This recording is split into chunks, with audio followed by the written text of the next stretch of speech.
Well, the app's not working, but that's working. Oh, okay. Well, I've given up on the app. As long as that red button. Oh, we can see screen. it. We can see the top. Well, in the middle, right in the middle, there's a red. Yeah. Yeah. Yes. Yeah. So we're ready? If it runs out of battery, we'll see it. That's probably the only concern. Yeah. Well, I've got batteries. Have we? Firstly, hello. We haven't got a title for this. No. Well, last week was sort of a pilot, wasn't it? Do we declare it a show now? Yeah, sure. If anyone's got any ideas for a Yes. name, We need a name for this show. let us know. We're at Princess Park, the Princess Cast. Nah. Fab came up with Prendercast in a moment of rare inspiration for him. I remember saying to him, do you want to do something? Would you be interested in doing something? And because I had an interest in his road testing an idea and just like practicing hosting something, and no designs on it becoming anything, but obviously you need someone to bounce off and do the show with. And I remember reaching out to him, and he was like immediately in. And I was like, okay, that's good. And then it was, what do we call it? What do you want to call it? And he came up with the Ian Prendercast, and it was like, that's good enough. It's genius. Well, I think, yeah, it is good, isn't it? And I mean, full credit to him. He came up with it literally, you send someone a message and you get the 3 bubbles straight away. Yeah. And he fired it back just right off the dome. And we went, that's fine. That's good enough. That'll do. Not so easy this time around. We might need to get him involved. All right, Fab, we need your creative genius. And also, obviously, anyone who's watching this, thank you for tuning in. And please give us some suggestions for a title for this. Well, I said to Terry, collab. we came up with the idea. We did one 2 weeks ago. Yeah. We're like, oh, that was good. And we did one a couple of weeks earlier, which died. Yes. Because there was a focus issue and The hidden conversation. it was not good. And we were like, oh, we probably should have been, there was probably an opportunity to do more of these earlier in the year. And as always, you come up with a decent idea that you want to explore when there's potentially 1 week left in the season. Yes. It's usually how these things work. So we can do more in pre-season and whatnot. But as a start, we thought we'd give it a go. So if you come up with a name or a title and we can do more of these, let us know. Well, the Blues are in finals. Do you calling it finals? Are you? Some people get offended at the word finals for this week. I can't remember if I was outraged about the wild card when they first announced it, so I don't want to be a hypocrite. Right. I don't want to contradict myself. It's an elimination game. It's an elimination final. Yep. It's whether you call it a play-in game or a final or elimination. I don't know why people are hard up about it either way. Yeah. It's a win or go home match. Traditionally, that's a final. Yeah. The competition's gone to a top 10 now. I don't expect it'll be going away.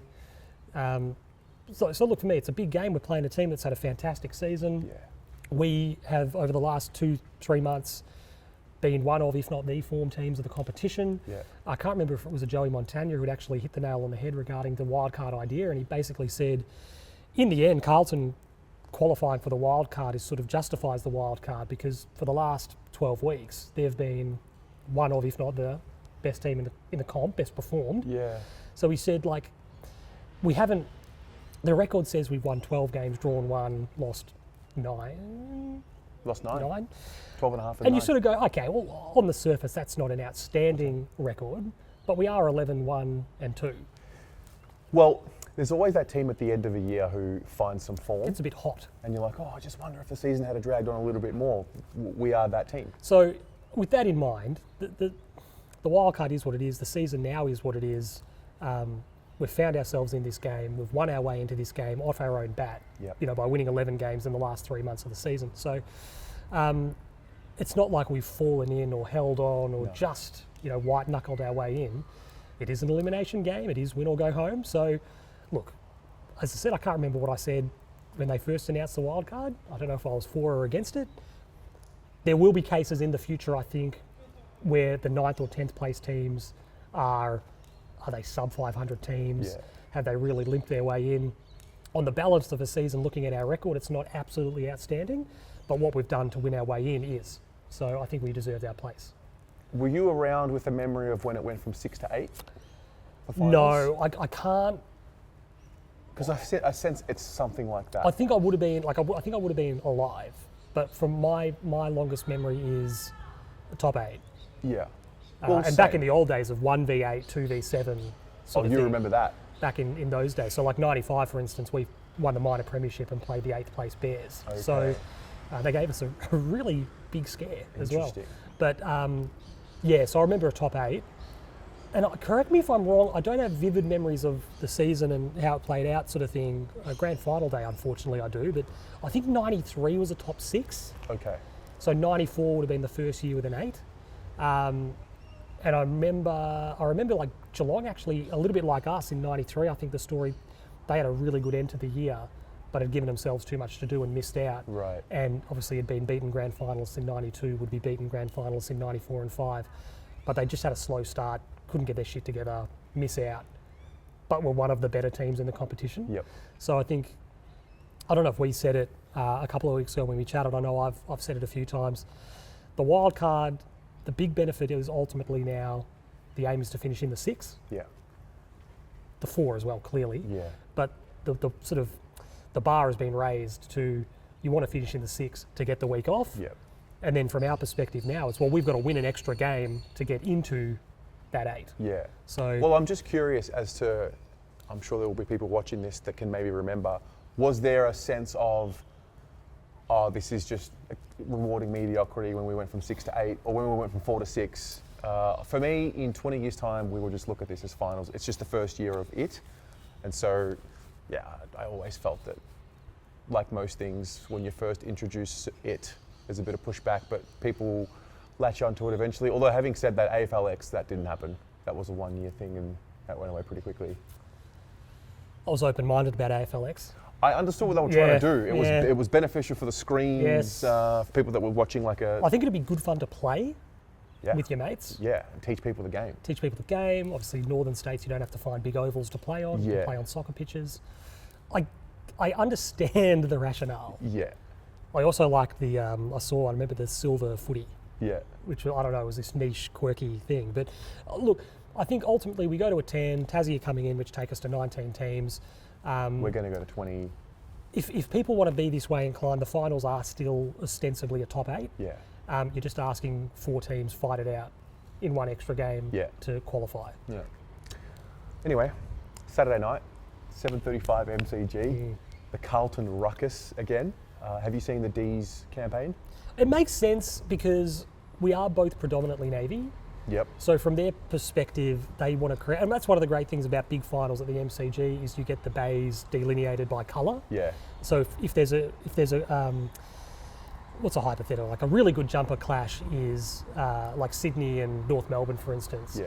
You want to create the bays of red against the bays of royal blue. Yeah. So I understand what Melbourne are doing, just from a visual perspective, to want to, because we're going to all turn up in navy blue. Yeah. It's who we are, it's in the team's name. Melbourne obviously, want to create a distinction, which to me makes sense, and at least from a visual thing should hopefully create a really fun contrast. Yeah. So I get it. Yeah. Where's your confidence levels at? Quietly, look, Melbourne have had a great year, and you don't want to get too caught up in the who will or won't play thing. But there is an opportunity for us if Jake Lever doesn't get up, if Jefferson doesn't get up. There is an opportunity for us. Yeah. That Van Rooyen's obviously suspended and not playing, so. Famously, 94, we lost a final to Geelong, an unlosable game given their key outs on the day, and Geelong were too good and rolled us. And was that a qualifying final? That was a semi-final. Oh, well, that got us out of the finals. Knocked us out. And, I think it was Hocking, Bairstow and Couch didn't play, like 3 of their best half a dozen players. Legend of this, yeah. And you would think going into that game that Carlton were a pretty good team, finished second on the ladder, had beaten the Eagles comfortably at Princes Park just in the lead up to the finals. Jeez. And unfortunately, full credit to Geelong on the day, were far too good for us and got the job done. There is always that danger. Melbourne are a really good side. They've had a fantastic year. They've won 15 games. The footy they've played was outstanding. We played them earlier in the year and looked like we had them right where we wanted them twice. Yep. And they just ran over the top of us. Interesting. We're a different team to the one that played them, back in April, I suppose we faced off. There will be things in our favour potentially with selection. Yeah. That doesn't get us over the line or get the job done. No. But look, I think we're playing good footy. I think we've put together a body of work now that's should give the team confidence and supporter-based confidence. But when the siren goes, the game starts, you've got to turn up, you've got to deliver. What do you remember about the last time we played the D's? We spoke about it, Fab and I spoke about it on pod this week, and we do a segment where we do a 3, 2 and 1 of different topics, and it was, this week it was like finals memories, not AFL specific, but it could be soccer, it could be, I mentioned an Australian Open final, you know, Champions League finals and semi-finals and the like. No, one of the great nights. The semi-final in 23, it was for a generation of Carlton fans and players and administrators, coaches, it was the dividend of, well, years of not being this. Yeah. And it was a sort of, the win against Sydney was outstanding as well, and the back end and run into the finals was a wonderful ride. But that win against Melbourne was sort of a Carlton fan's birthright for 50 years, was seeing games like these and wins like these. There was a different kind of belief that night. And it was to have not have been able to experience that sort of joy and elation, you know, for a long, long time. It was an outstanding night, and I think a night that for a lot of fans kind of underscored, you know, the years of pain and hurt and not being quite good enough and not being able to figure. I mean, you've been doing your show for a long time, we've been doing our show for a long time. 23 was the first time we got to talk about finals. Finals footy, yeah. You know, 24 we have a great season but fall in, but we still get to play finals. 25 we miss out, we're not good enough. That was over before you knew it. So to be back in the mix and be involved again, and this is why football clubs exist, and this is why you follow your football club. Yeah. You know, for the opportunity to experience sellouts at the MCG, win or go home matches. Yeah. I remember, so earlier this year when we were up by 43, I had a giveaway this year and took Judy, shout out Judy, with me. President's Club function, enjoyed the game. There was about 4 or 5 Melbourne supporters in the row in front of us in the Olympic stand. Quarter time, they've gone inside, not to be seen. 10 minutes to go in the fourth quarter, they reappeared.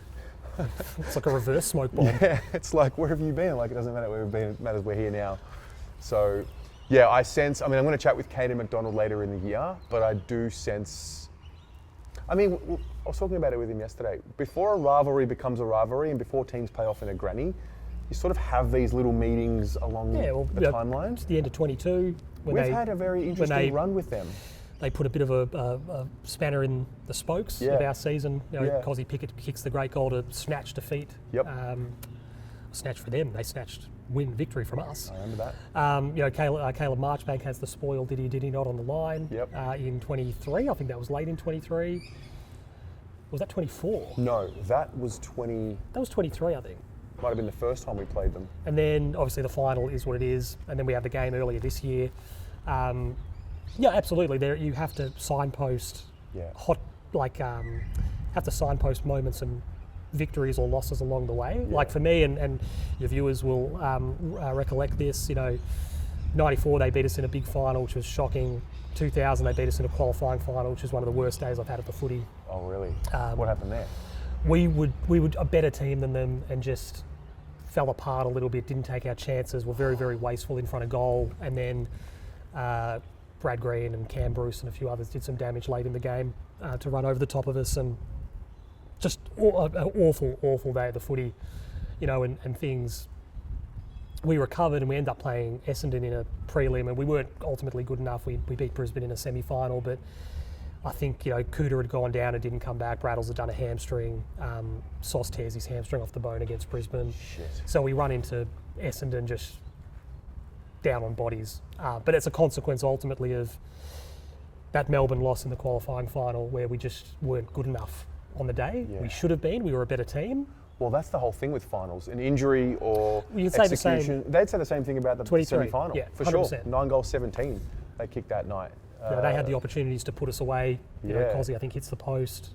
Max takes a mark on the behind post and misses. And they absolutely had the opportunity to put us away that night and didn't. And that's why, for me, it was a bit of a fun kind of calmer, like, footy has a way of evening things out. It's like a lot of Melbourne fans would have felt the exact same as Carlton fans did. You know, just 23 years later, there was a lot of similarities where you thought, no, you should be out of sight here. You've had enough chances, you haven't taken them, you've left the door ajar, and unfortunately you've been made to pay. So we owed them one. And I think there was a late 80s, which was before my time. There was a similarly, they did us in a final series in the late 80s, I think. So they'd had in 3 decades across 12, 13 odd years, 80s, 90s and 2000s, they'd had a couple of really devastating wins against us. Right. So to kind of get one back Well, please let us know if you have these memories below. What do you remember about whether it was the 80s, the 90s? I think it was 80. I reckon it might have been 88. Yeah. Obviously 94 and then 2000. Yeah. Which were just shockers. Terrible. The coach was appointed officially over the last week. When did you click that this is our man, or did you?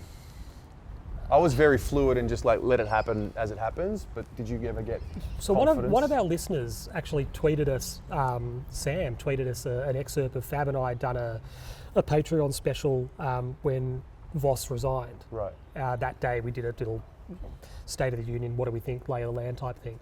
And we spoke about Fraser being appointed and telling him this isn't an audition, this isn't an audition. And I'd actually forgotten I said this, and I said to Sam, it's always good fun to be reminded of when you've made sense. Yeah. But I'd sort of said, but it could become one.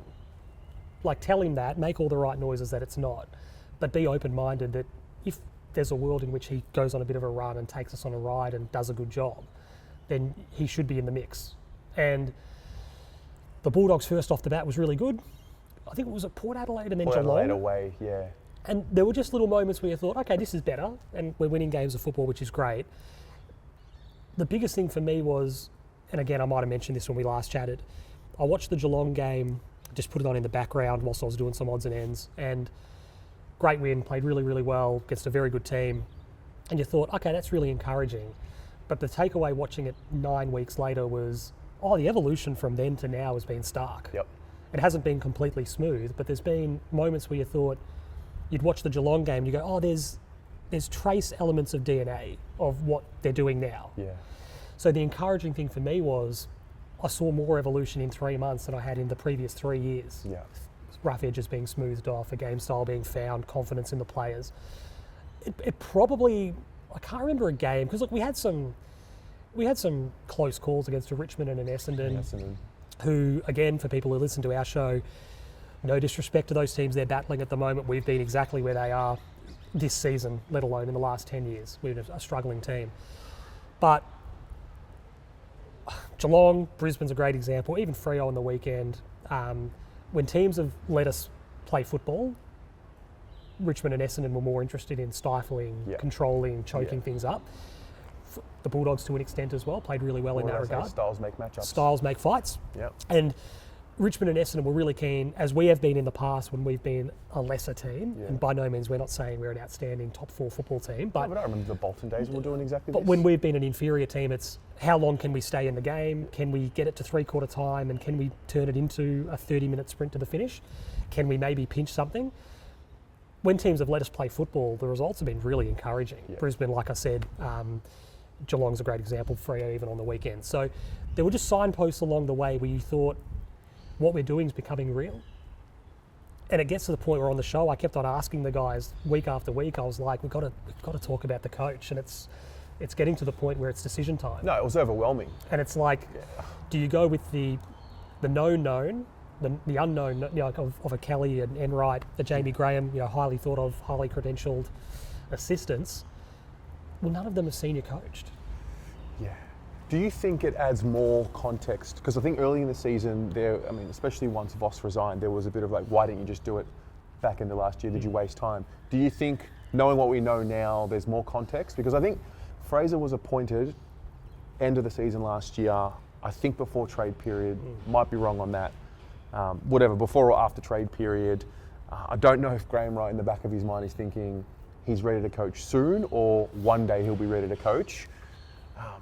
But surely you'd have to, in the back of your mind, if you're Graham Wright, you wouldn't have hired him unless you believed he would one day become a coach? It'd be an interesting question to ask him, and it'd be fascinating to see how open or candid he might be with such a question. I don't think, if you're asking me the question, I don't think Graham Wright appointed Josh Fraser to our assistant coaching ranks as a possible successor. Right. I think he appointed him because Fraser knows the club. He's coached with the Northern Blues. He's been a development coach and assistant coach with us. He's obviously been at Collingwood, and he knows him from Collingwood as well. But I think he just appointed him because he's a good coach. And proven then development record. The chat about why we didn't move Voss on at the end of last season's a valid one. whether we ever get the answer, whether it's even relevant. It's probably not relevant anymore as to why they stuck with him. Yeah. It could just be as simple as, and again, I think we spoke about this in the lost tapes. It's coming back to me. I'm getting deja vu. We just need a woman to come past We with just her need dog to now. walk through the frame. It was the most, it would have made a reel, it would have been hilarious, but... She just walked through the frame with her dog. It's like we didn't exist. Yeah, it was great. I'd like, she just no fucks given. Yeah. I think there was an element of 2026 for Michael Voss was the opportunity that the Tigers gave Hardwick. It was the season that Geelong gave Thompson. And it was the opportunity we're changing things around, we're refreshing your assistants, we understand we're refreshing the list a little bit, we're giving you the opportunity to audition for the job. Yeah. You're in the job, but we're giving you the opportunity to audition for an extension. And that was, the Tigers did it with Hardwick, Bomber did it with, obviously, or Geelong did it with Bomber Thompson, and those are the examples people always talk about. I think it was just, we're giving you the chance. Yeah, fair enough. And you go, if that's the rationale, you go, whether you agree with it or not, I understand. Yeah. I don't necessarily think bringing Fraser in was anything more than just identifying that we think he's a good coach and we think he'll add value to our assistants. Yeah. And forecasting an opportunity to put him in the big seat, who knows? But again, that might have been something. It's unbelievable. Well, Graham Wright was asked about it on 3AW pre the Freo game. He made a comment around, I don't know if he said we were surprised, but I think they were impressed with his ability to speak to the media, which I think, maybe not for every club, but certainly for this club, you have to have some level of ability to handle the irrational media that comes with it. You know, it's a good example of too, it's all the little things you unknowingly pick up along your journey in any form of business life. He was a number 1 draft pick. Yep. So he would have gotten all the scrutiny of coming through the underage system and being the one that you're likely to go in the first 2 and 3 picks, and you go into Collingwood, a big club, and Collingwood have got the number 1 draft pick because they've had a bad run. So there's some scrutiny there. There are all these little things that unknowingly to you, while you're on, not autopilot, but while you're running on background, backup sort of memory, you're probably just collecting these experiences of playing for, in Collingwood's case, a big, big club, being, you played in grand finals, number 1 draft pick, as I said, so a lot of scrutiny as an 18-year-old coming into a team who's struggling, draws a lot of eyeballs, a lot of column inches. Collingwood, It probably inadvertently prepares him for an opportunity like this. Yeah. What about the team this week? Where are you with changes? We just did the training report and Hayward got through. He looked ginger. He wasn't necessarily sprinting. He wasn't completely convincing. No, but the session was relatively light. I think if he's fit, he obviously comes in.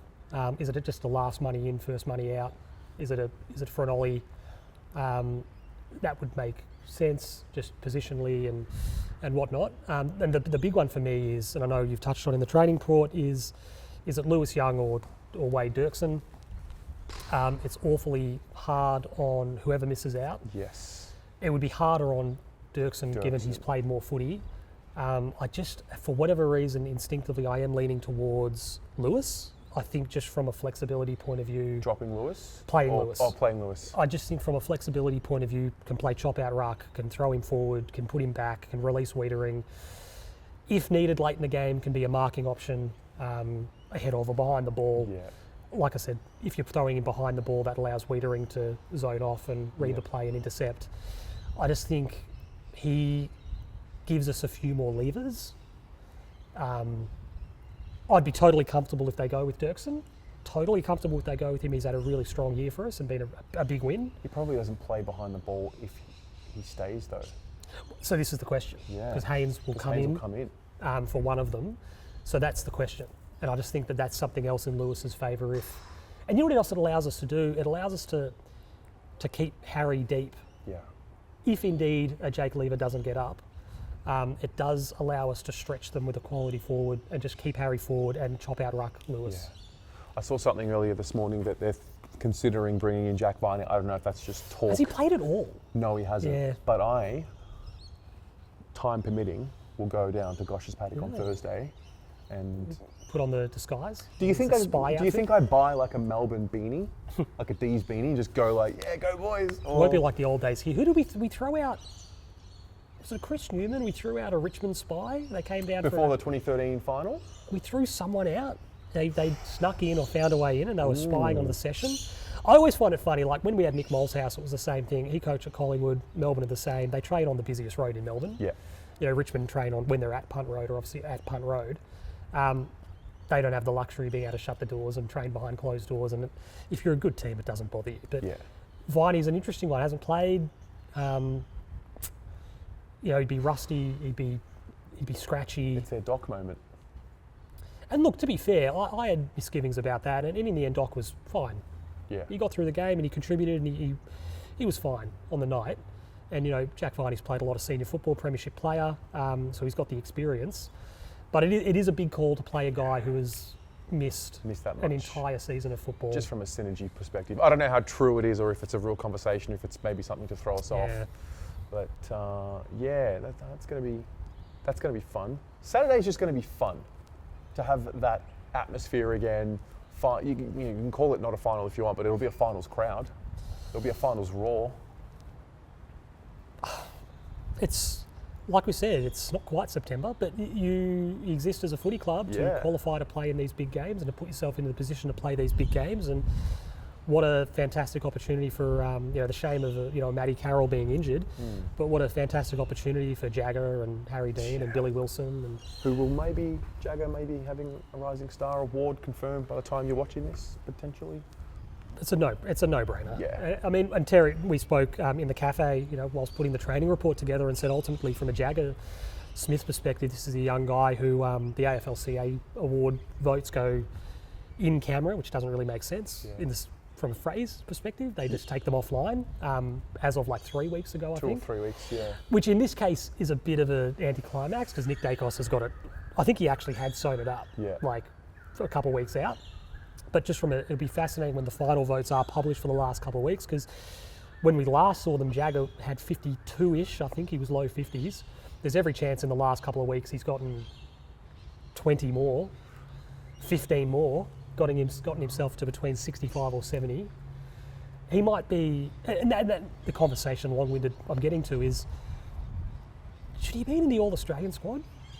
Conversation is there. I think the start of the year for Carlton, and this is where...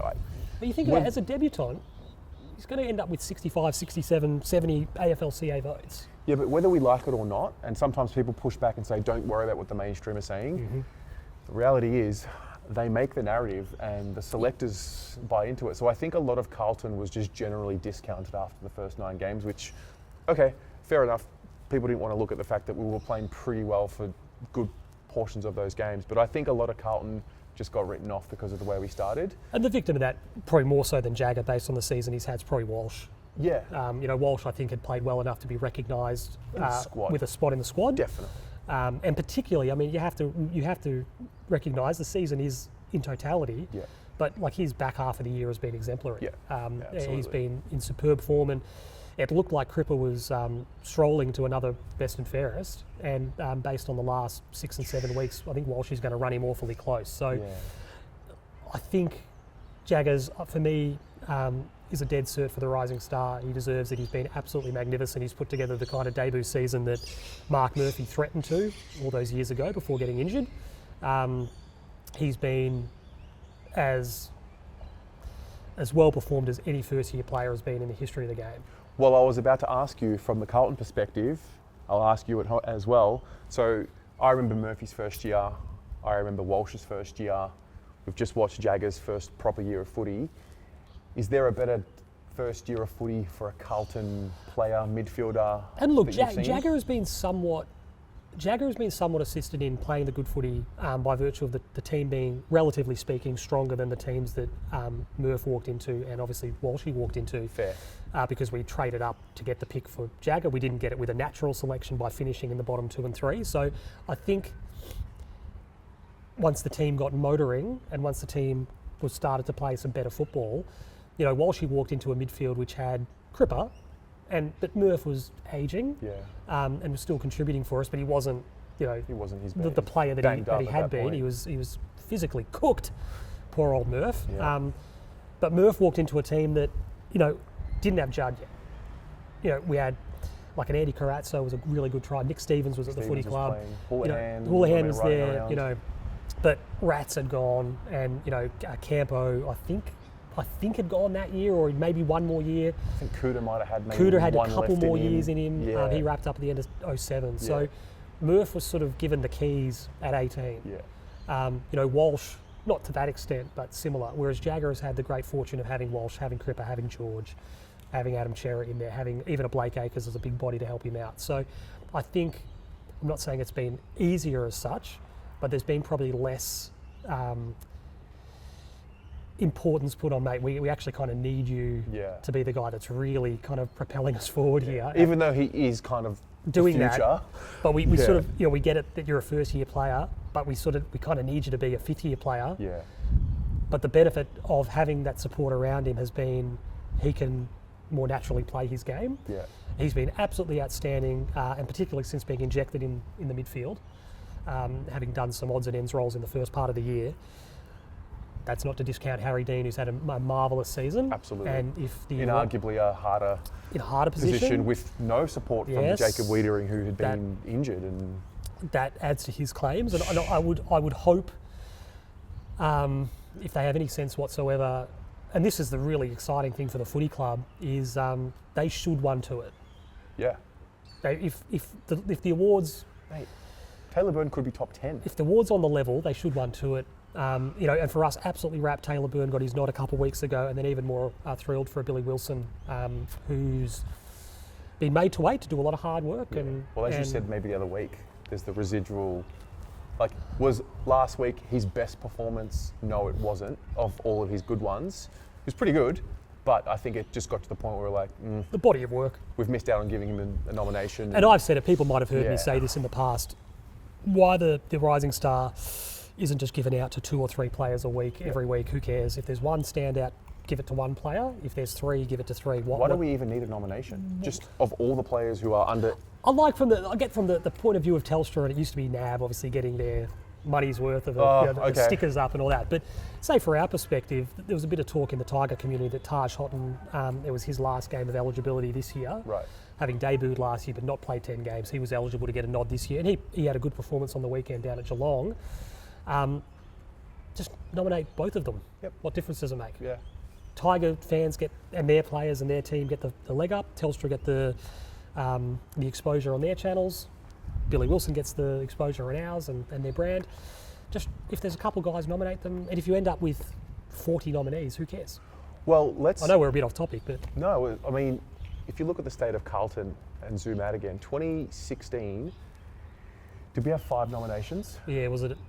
Because it was that period where Harry didn't play. No. But was it a Jack, a Charlie, a Weeders, Cunners? It would have been someone else involved. So Charlie, but it was 5, right? Harry would have been the next year. Yeah. When he sort of got in the mix. Say it was 4 or 5 in the year of 2016. Sort of you fast forward 10 years later. Look at where the club was then. Look at where we are now. We've got 4 Rising Star nominees. How many games did Jack Ison play this year? I reckon he played a tad under 10 games. So he'll still be eligible. He's been under 10. And there was a period there where Jack could have got a nomination. Yeah, absolutely. His first few games. Could have got a nomination. But my point is, 4 or 5 nominations in 2016, and a pretty shitty team, results-wise. 10 years later, 4 nominations in a team playing wildcard finals. There's just such a different outlook on the future of the club. You have 4 Rising Star nominations in a year. The future looks bright, but we're good now. There are little ticks as well as a team. Blood's new players. Yes. I imagine Matt Carroll would have got one last year. Yeah, round 24. Yeah. So last round of the year. Again, if you count round 24 of last year, and then if Jack Ison can start the season, and look, Cody Walker, you would imagine would get one early doors in 27. So then you're looking at in a 25 game span of a home and away season having 6 or 7 nominees is really encouraging. And they're just little ticks for your development and your drafting to have guys. Billy Wilson was a pick 34 or something. Taylor Byrne was a 45-ish. Ison 47. So these are little... Matt Carroll's a rookie. Yeah. Shit. Sam Walsh, Jagger Smith, Cody Walker, Jacob Wiedering, those guys are, as a matter of course, get a Rising Star nod. Yeah. Where you need to be getting wins is those second and third round boys who are coming in and providing you good value. And if they're playing good enough football to be recognised, then that's a big tick for talent identification and obviously development. Okay, so going into this final series, let's start again. How many games do we play in this final series? Everyone can play along with this. How many finals do Carlton play in? It's 5 to a premiership. No team's ever won 5. No team's ever won 5. No team's ever done it. No team had ever won a final from outside the 8 until we did it. Yep. 3. So that takes us to a semi-final against Hawthorn or Fremantle. Look, and don't get me wrong, like the encouragement that I've had from the back part of the year is that we've played the season out playing some good footy. Hopefully that keeps us vital in trade and player acquisition markets and makes us a club that players who 14, 15 weeks ago would have been thinking, not sure if I'm too keen to go there. We were cutting 13, 14 players. Like, geez, it's a leap of faith to go to a footy club that who's coaching them, what are they doing with their list, what's their development like, what are their prospects in the short to medium term. So that's encouraging, whether we win or lose this weekend, that we've at least shown in the back part of the year we're not a destitute, hopeless, rudderless club. Yeah. Look, if we can get over Melbourne, we set up a really, really fantastic opportunity against a Geelong team that we've had a good record against. Yeah. And we shouldn't absolutely respect them, but we shouldn't fear playing a Geelong. Yeah. Fantastic footy club, been so well performed for so long, but we've got a good record against them. We've shown that we can play well against them. We've shown we've got weapons that can trouble them. And then you start getting into that. You've started to play extra games and you've played teams off rests. And who do you get? Do you get a Freo or do you get a Hawthorn? Yeah. If you're travelling to Freo to play a Fremantle team on the ropes looking at straight sets, it's a pretty tough ask, and they've been absolutely phenomenal at home this year. And then if you play a Hawthorn team, they're, again, a super footy team. They've had a wonderful year, top 4 finish. Did a number on us 5 or 6 weeks ago. Again, don't fear them, but respect them. And then that's when you start to kind of go, it's becoming a long season. We've been on a run for 4 months now. Fair. When we're playing with house money a little bit. Yeah. When do you come a cropper? But look, I think if we can get over Melbourne, that gives us an unbelievable opportunity to play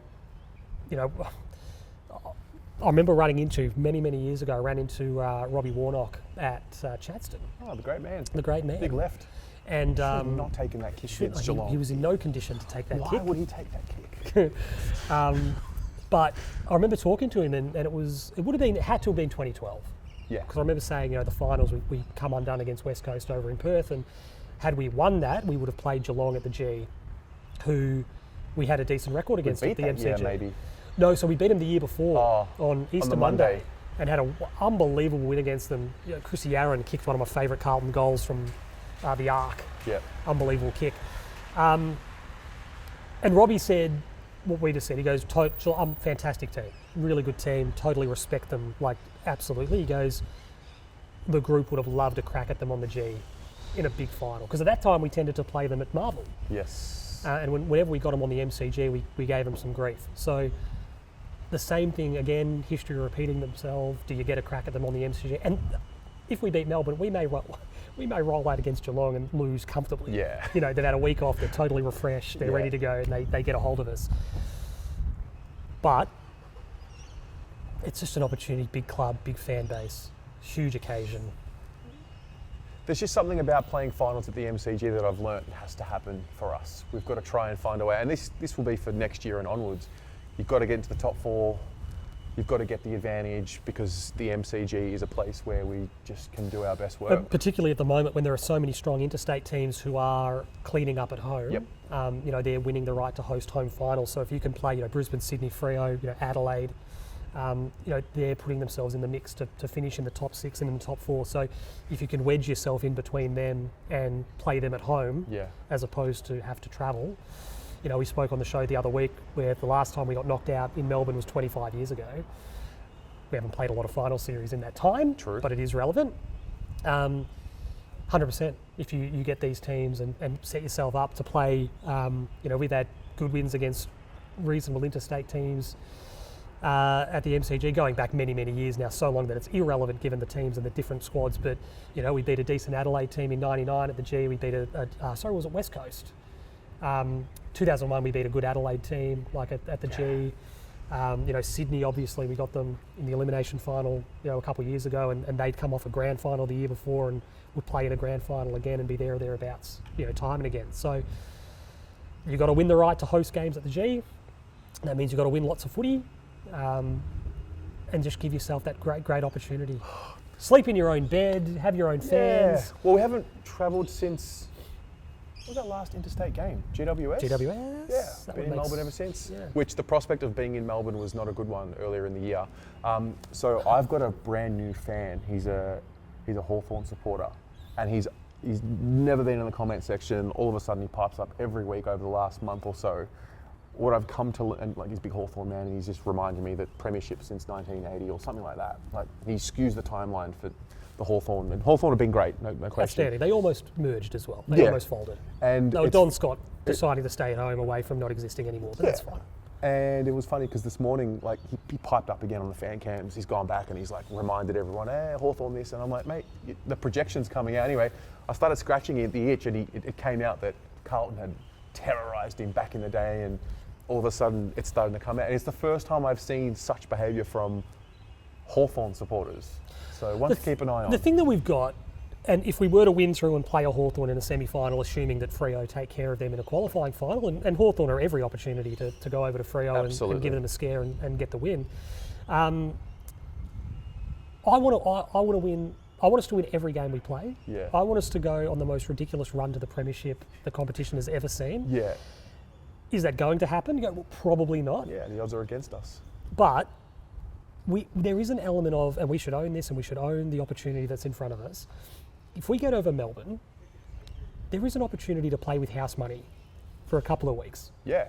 The expectation and the pressure is totally on Geelong if we are to play them, who we will if we win, and then the loser of that qualifying final. Hawthorn or Freo. The expectation and the pressure, it's not that we got none of that. They finished top 4, they'd be staring down the barrel at straight sets. Rested. You sort of look at it going, the expectation is you do take care of Carlton and progress.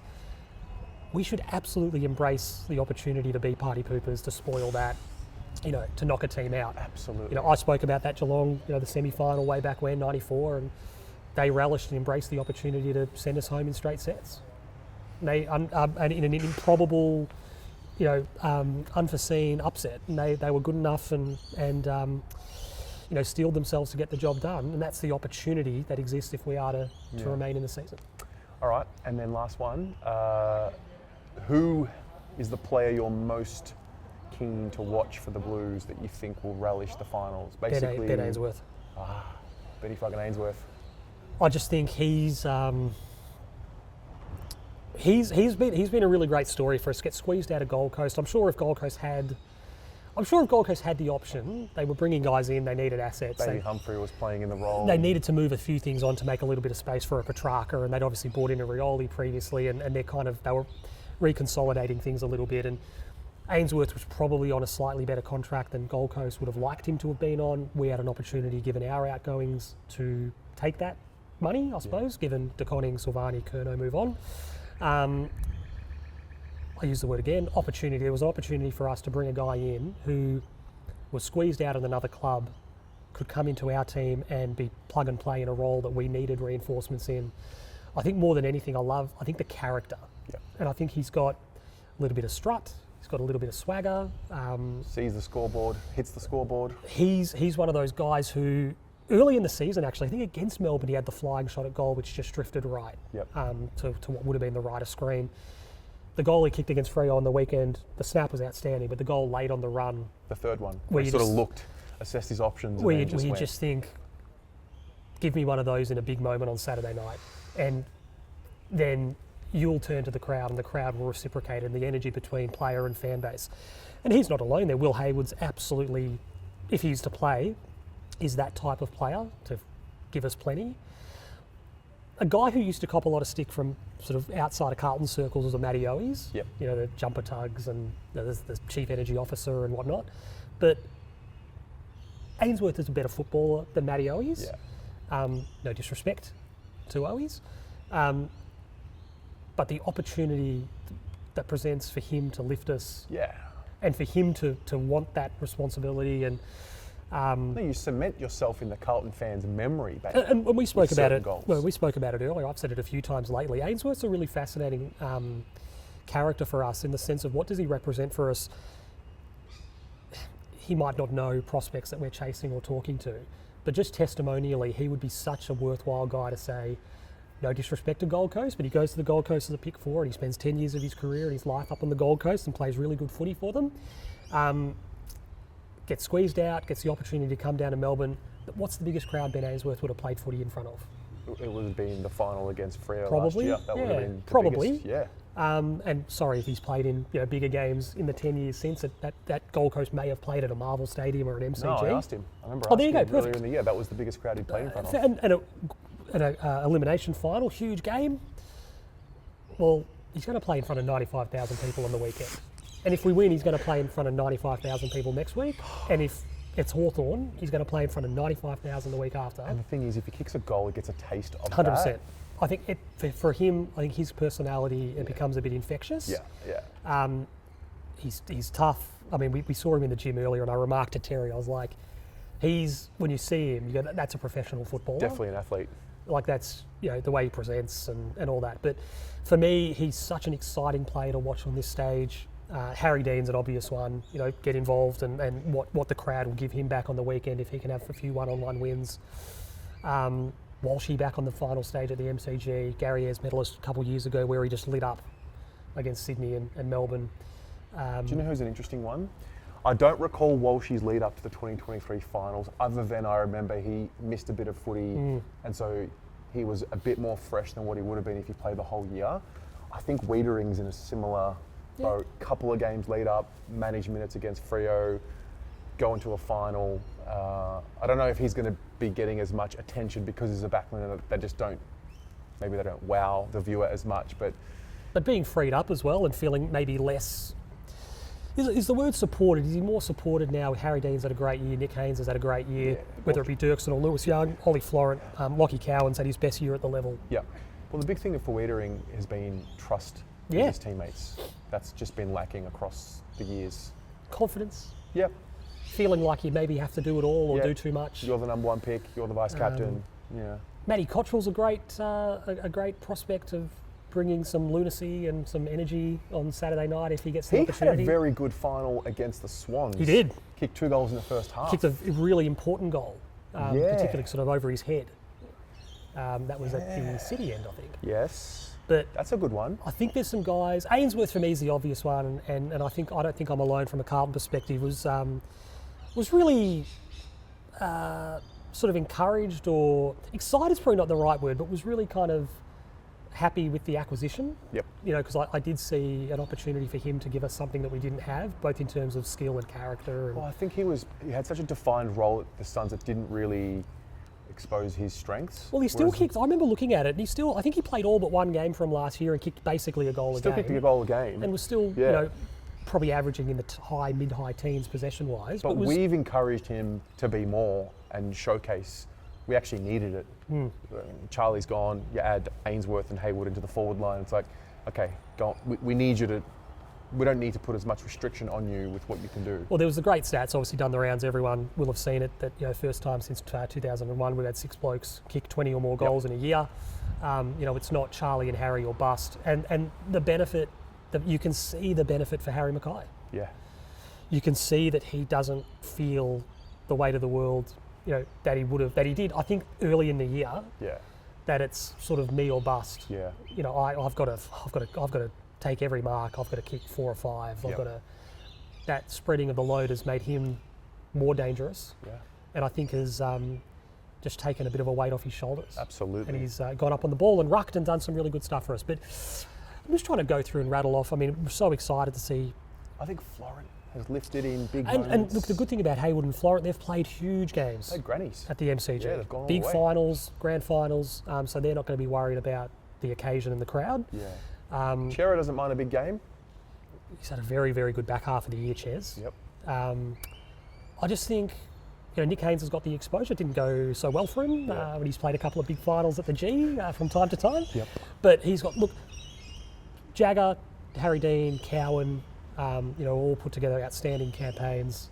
Really looking forward to seeing them. I don't know. I look at the team, whether there be one or two changes this weekend, and I look at them and I think it's a classic Mick Malthouse guy. That looks like a winning team to me. I'm here for it. Hopefully. I'm here for it. Not putting the cart before the horse. Yep. Melbourne are a great team. It's going to be a really stiff challenge, and I think you touched on it earlier. I think there's just a level of excitement to be, playing footy at the pointy end of the season and playing games of football that mean something. Like, I don't know if we'll be sitting here doing a preview for the next week's game. No. That's exciting. I hope to be sitting here or maybe somewhere else around Princess Park and doing another episode of this for another training report. But the unknown is the exciting part for me. I really can't stress this enough. When I was growing up, and a lot of your viewers would be the same, if they're sort of my vintage, that you grew up and we played finals. Every year. Most years ago we played finals. Did we ever not play finals in the 90s? 91 to 7, 8. But otherwise we did. 93, obviously grand final, 94 semi, 95 premiers, 96. Unfortunately, we ran into a very growing Brisbane. They were the Bears at that point, and they took us apart. In finals? Yeah, they absolutely annihilated us. Yeah, right. 97 we didn't make it, 98 we didn't make it, 99 grand final, 2000, 2001 we featured prominently. Jeez. So 6 of 10. You don't have a divine right. You have to earn the right to play finals, and that's what makes it exciting, because your team's obviously won enough games, played good enough football to get there. So in the back half of the year we absolutely have, and it's exciting to think on Saturday night we're making the walk through Yarra Park and see the floodlights, and there'll be 95,000 plus, and fingers crossed we can the boys can write another chapter in this modern Carlton story, which for so long was sort of had a few empty pages. Yeah. Mate, hope to see you next week. I'm going to do this again. Come up with a name. We don't have a name. Yes, tell us a name.